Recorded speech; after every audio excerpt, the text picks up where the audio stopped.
6 de la tarde con 30 minutos, amigos y amigas. Estamos aquí en vivo y en directo desde Radio Universidad de Concepción, conversando como todas las semanas junto a mi amigo Germán Catalán y quien les habla, Eduardo Leiva. La primera parte conversando con Leslie Briceño, académica de la Universidad del Desarrollo. Y ahora vamos a conversar con otro actor de la sociedad civil, quien esta hora de la tarde está en contacto telefónico con nosotros. Andrés, ¿me escuchas? Hola, muy buenas tardes. Un saludo grande para todos ustedes. Un saludo también para ti, Andrés Barrientos, director ejecutivo de Ciudadano Austral, un think tank del sector más austral de Chile, ¿no? Sí, claro. Bueno, nosotros, los cofundadores, pertenecemos a la isla de Chiloé y desde un trabajo que partimos precisamente en la isla, hemos ido expandiendo nuestro rango de acción a nivel regional, nacional y también tirando algunos puentes fuera del país. Andrés, partamos esta entrevista con la situación, por supuesto, que estamos viviendo hoy día en este país. ¿Cuál es el diagnóstico que realizan a semanas de establecida la convulsión social? Sí, mira, en primer lugar, desde nuestra perspectiva en Ciudadano Austral, nosotros hemos visto que que esto no corresponde, a nuestro juicio, a una crisis social, como se ha llamado, o como han querido o han insertado en la opinión publicada, no necesariamente la opinión pública, pero este estallido social que se llama y que sucede a una crisis social, nosotros consideramos y hemos sostenido que no corresponde a una crisis social, sino que es una crisis política. Y una crisis política que se puede deber a distintos factores. Sin embargo, dentro de lo que supedita o lo que configura el escenario actual es que hay factores que no pueden excluirse y deben ser considerados para un análisis serio de lo que se puede considerar un conflicto. Dado que ha habido escenarios de violencia concertada en algunos lugares, y por otro lado que no se ha dimensionado la carga ideológica que hay detrás de muchas de las manifestaciones que se han dado. En este sentido, a nuestro juicio hay 4 dimensiones que no pueden ser excluidas unas de otras, y hay que analizarlas en su justo mérito y con la severidad y con la profundidad que corresponde, no sé si en este momento preciso, pero uno, por un lugar, es lo que tiene que ver con las posibilidades de injerencia externa. Esto se debe a principalmente factores como Foro de Sao Paulo, Grupo de Puebla, que pueden revisar en las páginas web todos los discursos también que ha dado últimamente Nicolás Maduro, etcétera. Eso por un lado. De otra manera también las formas en que la inteligencia chilena y el Estado chileno aborde una guerra informática. Eso no puede excluirse dentro de las variables a considerar y puede que ahí el Estado haya fallado de manera rotunda últimamente. Por otro lado, el rol de las izquierdas institucionales, por así decirlo, las izquierdas parlamentarias, en este caso, concertadamente aprovechándose de esta eventualidad que ya todos entendemos y creo que hay consenso de que no eran los 30 pesos. Este consenso de tomarse esta agenda para avanzar hacia un establecimiento de desestabilización para derrocar a un gobierno legítimamente electo mediante mecanismos que no corresponden, ¿no? Esto me refiero a la solicitud de renuncia directamente desde el inicio de estos escenarios de violencia que luego se empezaron a tornar más masivos, pero estando ahí en las mismas manifestaciones que he podido presenciar, uno puede detectar también que no es solo un escenario de paz y de demandas colectivas, por así decirlo. Esa es otra dimensión, que son la acción concertada de izquierdas parlamentarias y precisamente de los brazos más punzantes, por así decirlo, como puede ser el Partido Comunista y el rol del Frente Amplio, que ha sido, a mi juicio, deplorable en tanto al respeto a la institucionalidad de nuestro país, que además ha costado llevar para el mejoramiento de la calidad democrática de nuestro país. En tercer lugar, yo situaría también una relevancia no menor de las izquierdas extraparlamentarias, que podríamos hablar del Partido Comunista Acción Proletaria, que ahora en su brazo UPA está rearticulándose y bueno, viene trabajando hace más de 30 años en nuestro país. Eso se ha subdimensionado el trabajo sistemático que han venido haciendo, y conjunto también de todos los movimientos que se han ido articulando como nuevos actores sociales, que esto, en palabras del mismo Carlos Ruiz, de No 21, son nuevos actores dentro del escenario político chileno. ¿Andrés? Y en cuarto lugar, ¿Sí? para cerrarte las cuatro dimensiones iniciales de que arman este conflicto, el cuarto lugar es el anarquismo insurreccional, ¿no? Que es poco tocado. A mi juicio, el gran error que ha cometido nuestro país, la clase política, las élites de nuestro país, es no entender los procesos ideológicos que se dan en las capas o los estratos más marginados de nuestra sociedad. Y a esto me voy con el anarco-insurreccionalismo, grupos anarco-vegan, grupos anarcoterroristas, etcétera, que uno puede ver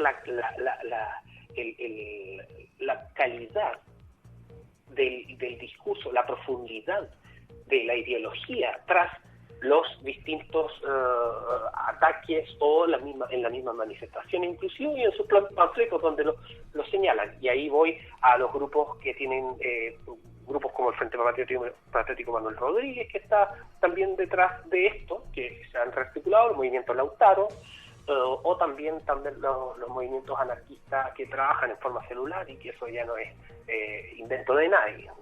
Hubo atentados a Oscar Landerreche en su momento, hubo atentados contra Luis Legrand, del Metro. Han habido una serie de atentados, y eso yo creo que hay algo que está pendiente dentro de nuestro país, dentro tanto de la inteligencia y la defensa del Estado, que es tratar estos hechos puntuales y relacionarlos también con su carga ideológica. Y eso tiene mucho que ver con la timidez la timidez o la vergüenza o el miedo de que hablemos directamente que en Chile existe terrorismo, ¿ya? Para cerrarte, si cualquiera de estos atentados hubiesen ocurrido en España, en Frankfurt, París, en Madrid, perfectamente esto inmediatamente la prensa lo hubiese catalogado como atentados terroristas, pero en Chile esto aún es cuestionado. Andrés, te saluda Germán por acá.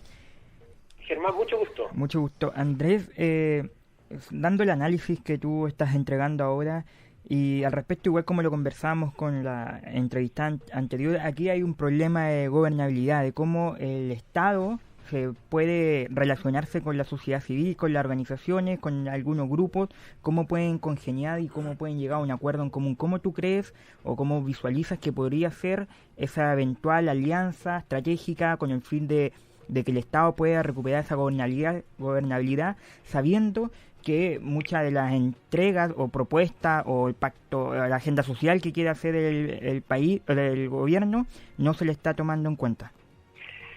Mira, aquí yo veo, hay muchas variables, es un fenómeno bien complejo y no hay recetas de solución de esto. En ciertos términos, lo que podemos ver es, uno, hay grupos que no les interesa ni tienen ningún afán de tener solución. A esto voy en la dimensión 4 que yo les decía, que era los grupos anarquistas. Los grupos anarquistas, como operan en Chile, como han operado y van a seguir operando, si es que seguimos funcionando de esta forma como en el Estado, como Estado de Chile, estos grupos no les interesa el diálogo, y por más medidas que adopte un gobierno, no van a aceptar o van a continuar.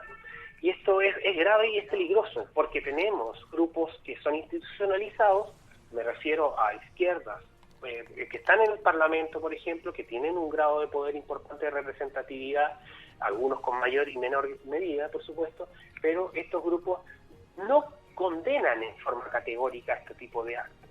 Y además, nuestra fuerza pública se ha visto sobrepasada por estos grupos que tienen entrenamiento sistemático, inclusive. Entonces, ahí eso es un tema.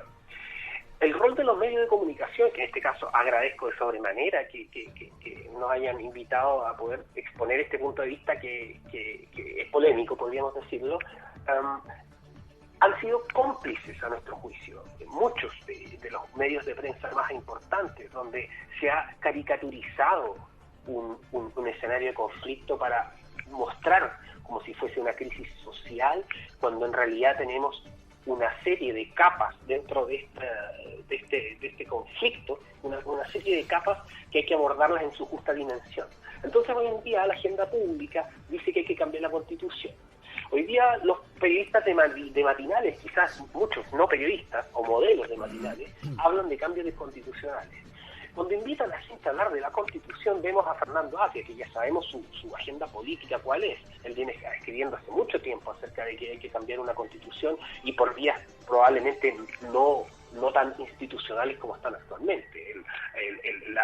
La idea de democracia protegida para Atria es una quimera. Atria lo que pretende es tener una democracia radicalizada, en donde cual los servicios públicos le llama el régimen de lo público, en lo cual él ahí hace una retórica para poder decir que en realidad vamos a volver a la estatización de los servicios y de los medios de producción. Y eso no lo quiere decir explícitamente porque goza de una retórica espectacular.